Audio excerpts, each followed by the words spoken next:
السلام علیکم ورحمۃ اللہ وبرکاتہ۔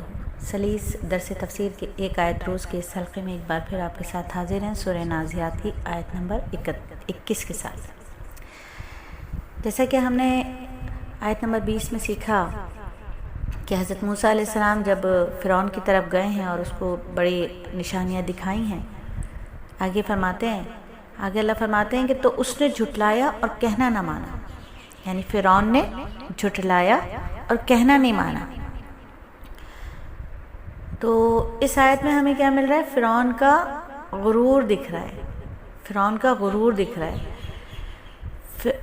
اللہ تعالیٰ نے فرعون کے انجام اور اس کے رونے کو بیان فرمایا۔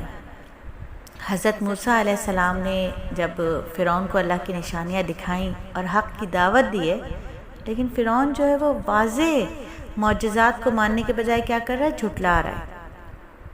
بس اس نے جھٹلایا، یعنی فرعون نے اللہ کی آیات اور حضرت موسیٰ علیہ السلام کی نبوت کو جھٹلایا اور نافرمانی کی، تکبر اختیار کیا، اللہ کے حکم سے نافرمانی اختیار کی اور تکبر اختیار کیا۔ تو جب حق واضح ہو جائے، جب ہم سب پر، انسانوں پر بھی حق واضح ہو جائے، پھر بھی ہم ضد کرتے رہیں، پھر بھی ہم تکبر کرتے رہیں، پھر بھی ہم نافرمانی کرتے رہیں، تو کیا ہوتا ہے؟ انسان بھی اپنی ہلاکت کی جانب چاہتا ہے، جیسے فرعون اپنی ہلاکت کی طرف گیا۔ فرعون نے سچ کو دیکھنے کے باوجود، جاننے کے باوجود اسے ماننے سے انکار کیا۔ اپنی بادشاہت اور غرور کی وجہ سے ایمان قبول نہیں کر رہا تھا۔ انجام کیا ہوا؟ دنیا اور آخرت دونوں میں عذاب بنا، دنیا اور آخرت دونوں میں عذاب اس کو ملا۔ تو دیکھیے، حق بات کو ماننا چاہیے، حق بات کو مان لینا کامیابی ہے۔ تکبر اور ضد جو ہے نا، وہ انسان کو گمراہ کر دیتے ہیں، تباہ کر دیتے ہیں۔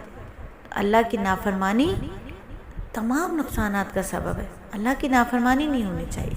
تو ہمیں 24 گھنٹے کی زندگی میں دیکھنا چاہیے کہ کہیں ہم کسی طرح کے تکبر کا شکار تو نہیں ہو رہے، کہیں ہم کسی نہ کسی مقام پر فرعون تو نہیں بن رہے، ہم حق کو جھٹلا تو نہیں رہے، اللہ کے احکامات سے منہ تو نہیں موڑ رہے۔ تو سورہ نازعات ہمیں فرعون کا واقعہ سنا کر ہمیں اپنی زندگی کا محاسبہ کرنے کا موقع دیتی ہے کہ اپنی زندگیوں کو بھی دیکھنا ہے۔ فرعون کے اندر جو چیزیں تھیں وہ کہیں ہمارے اندر تو نہیں ہے۔ آج ہم دیکھتے ہیں نا، ذرا سی کسی کو منصب مل جائے، ذرا سا کسی کو حیثیت مل جائے تو وہ کیا کرتا ہے؟ فرعون بن جاتا ہے۔ ہم دیکھتے ہیں اسی دنیا میں ہمیں نظر آ رہے ہیں، کسی کو کوئی سیٹ مل گئی، کسی کو کوئی منصب مل گیا، فرعون بن گئے۔ تو اللہ رب العزت ہمارے دلوں کے اندر سے، ہمارے اعمال کے اندر سے فرعونیت والے اعمال نکال دیں۔ فرعون کے اعمال کیا تھے؟ تکبر، ضد، غرور، یہ فرعون کے اعمال تھے۔ تو اللہ ہمیں فرعون والے اعمال نہ دے۔ اللہ رب العزت ہمیں سورہ نازعات کو پڑھنے، سمجھنے کی اور پھر اس پر عمل کرنے کی توفیق عطا فرمائے۔ تو یہ تھی ہماری آیت نمبر 21۔ چلیے آیت نمبر 22 کو سمجھتے ہیں۔